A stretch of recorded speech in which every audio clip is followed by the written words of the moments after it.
What's that sound? It's For Amusement Only, the EM and Bingo Pinball Podcast. Welcome back to For Amusement Only. This is Nick Baldridge. Today I have a special treat, an email interview with Keith Nickalo.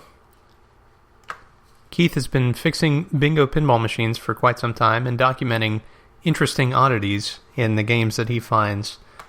It's pretty fascinating to browse around his site and see just how many interesting hacks that operators would come up with to either prevent players from winning or just change the nature of the game itself. I sent Keith a list of questions and he was gracious enough to answer by email, so let's get started. What drew you to pinball? How old were you when you first saw one? He responds, my grandfather ran a taxi stand in the small town of Columbiana, Ohio. There was a truck stop on the edge of town where all the fellas hung out. They had some bingo machines. When I was only 5, I went with him and he gave me nickels to play them. They gave me a step stool to stand on. They were the first pinball machines I had ever seen. Sometime later I saw one with flippers and wondered what the point in it was. I mean, you couldn't win anything. Why bother? Next question, how do you get involved with bingo pinball? Did you ever play on location, and if so, where? He says, well, I pretty much just answered this one. They also had some in town at a laundromat.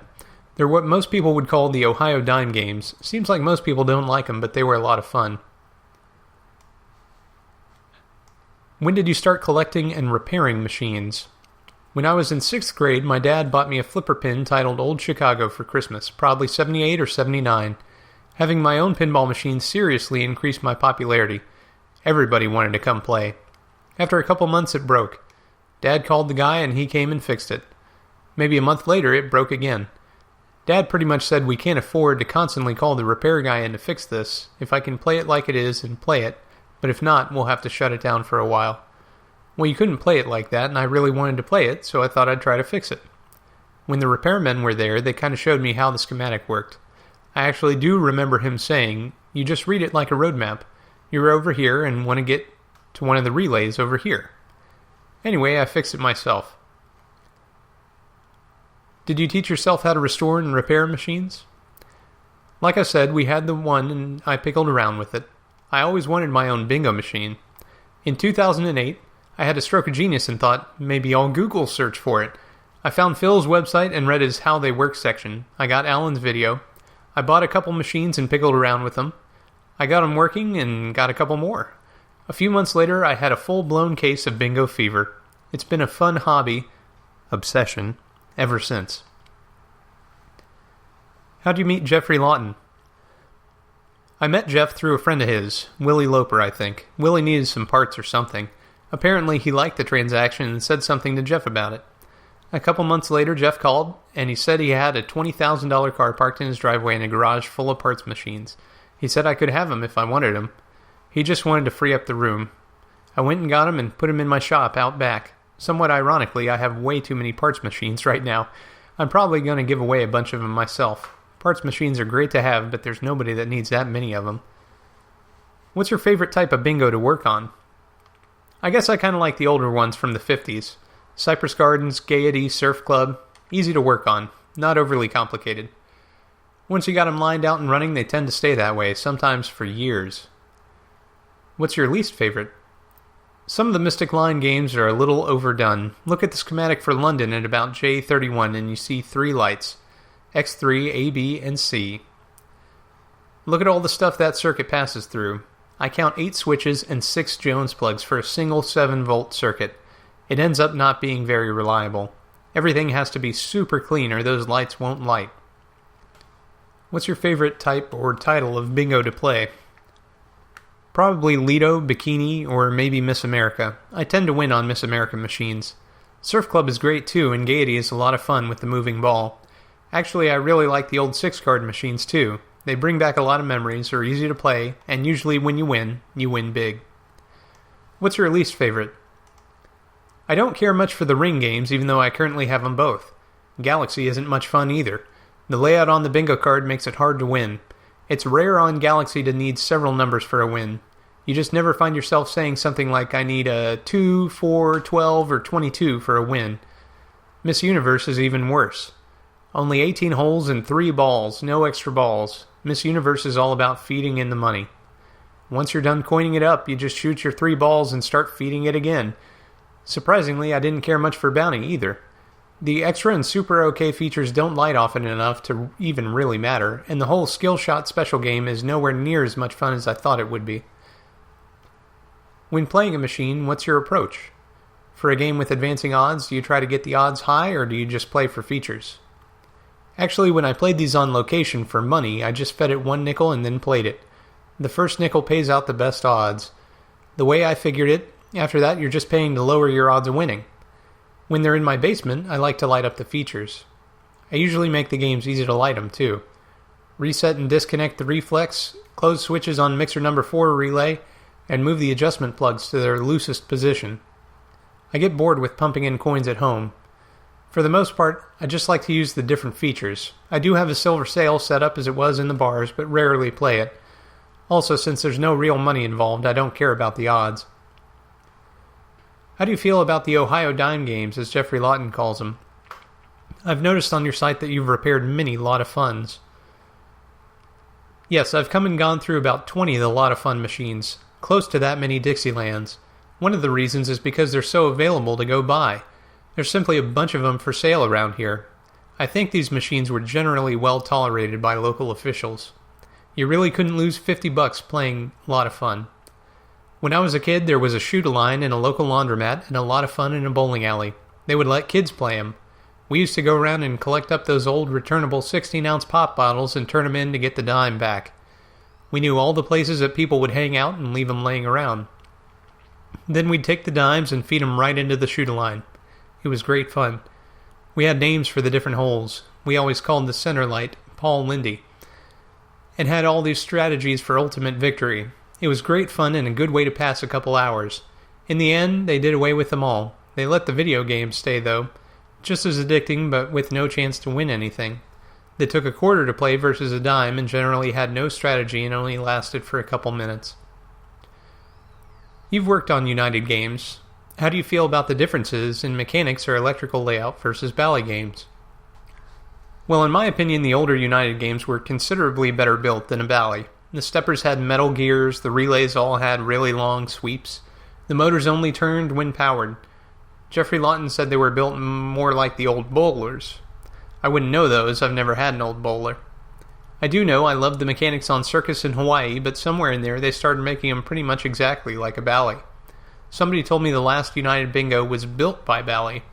Not sure when they changed them over like that, but Hawaii and Circus both had the old mechanics in them, and Pixie's is more like Bally. Same mixer and control unit layout. According to CDYN, Phil Hooper's site, Hawaii is from 54 and Pixie's is from 55, so sometime during that year they just started copying a Bally game. I love perusing your site and finding new tidbits of information. What made you wish to document these bingo oddities and items of interest? If I remember right, Phil told me to get a Google site and post some stuff up. I'm not sure though. Somebody put it in my head. Google sites are free and extremely easy to use, so I started posting some pictures with a little blurb.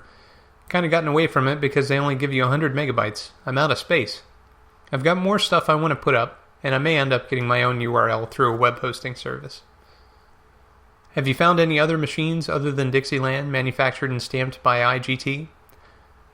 No, I haven't, although I've heard that some of the Mystic Gate machines have that tag on them and were made in the early 80s. I've never come across one though, and when I asked a guy for a picture of the date stamp on his machine, he didn't send it to me. What's the oddest thing you've come across? I guess most of the really odd stuff is already on the website. I just really enjoy what the different operators did to these machines. I think it's a testament to how much money they were making off them. Even the old 6-card machines. I came across a lot of fun machine that was more modified than original. I posted that story up already as well, and he has provided a link which I'll put in the show notes. Probably the most ridiculous thing I've come across, though, was those fuses. That comes across my mind from time to time, even years later. Somebody bridged the fuse contacts with wires, then plugged the fuses back in. Why would anybody do that? Why not just straight wire it if you're not worried about a short? Is that fuse link across there? If so, then why not just another fuse? Has to be easier than soldering fusible link across the contacts. I posted the pictures up on this page towards the bottom, and he sent me another link. An aside, I've run across several machines that have wire soldered across the fuse terminal lugs of the actual fuse itself. It always seemed like a heck of a lot of work to me too, since you could just unsolder both sides of the fuse and solder them together if you really didn't care. Seems like it's a temporary fix that ended up being permanent and probably caused a bunch of problems in most of the games I worked on. But anyway, back to the interview. What was the biggest project you've completed, or worst condition game restored? He says, to be clear, I don't really restore them like Hugh. I just go through them and make them play again. The cosmetic condition of the game is just what it is. Having said that, the machines I got from Belgium were probably the biggest project I've been involved with. Danny posted the story on his website, and he provided a link to Danny Leach's website. To sum it up, though, I got 10 games that had been in Belgium. They were wired for European volts, had 50 Hz motors in them, digital replay meters, and 2 of them didn't even take coins. Credits were put on through a phone modem. To make it even more fun, the guy I got them off of stored them in a barn. Critters got in them and set up shop. Not very dry in the barn, so there was a lot of moisture damage. Do you have any messages for other bingo players and restorers? Any closing thoughts? I'd say to anybody who's ever opened up the back door on bingo machines, saw those wires and thought they couldn't fix it, sure you can. You don't have to pickle around with all those wires at the same time. You're only interested in finding one, the broken one. Check out Phil's site, maybe buy Alan's videos, and then get in there and give it a go. It's not that hard.